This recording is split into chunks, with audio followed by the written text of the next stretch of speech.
নমস্কার, আমি তিথি মিত্র। আমি একটি কবিতা আবৃত্তি করছি রবীন্দ্রনাথ ঠাকুরের লেখা কৃষ্ণ।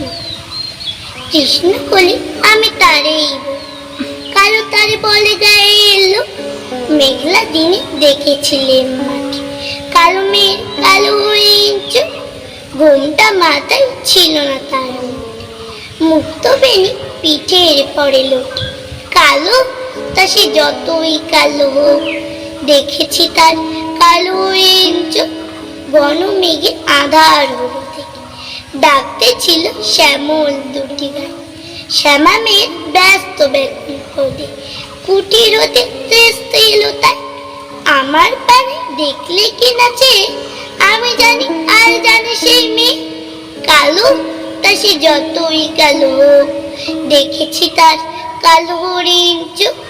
পূর্বে বাতাস এলো হঠাৎ ধে ধানের খেতে খেলিয়ে গেল ঢেউ, আলের ধারে দাঁড়িয়েছিলে মেঘা, মাঠের মাঝে আর ছিল না কেউ।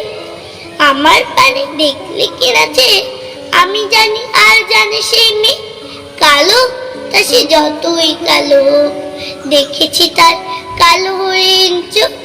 এমনি করে কালো কাজল মেঘ জ্যৈষ্ঠ মাসে আসি শান করে, এমনি করে কালো কোমল ছায়া আষাঢ় মাসে নামে তোমার বনে, এমনি করে শ্রাবণ রজনীতে খুশি গুনি আসে জিতে কালো, তা সে যতই কালো হোক দেখেছি তার কালো হরিণ চোখ।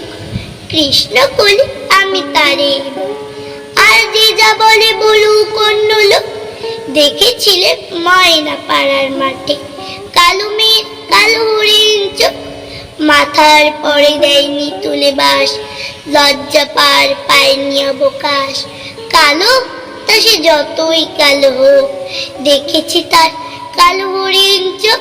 নমস্কার।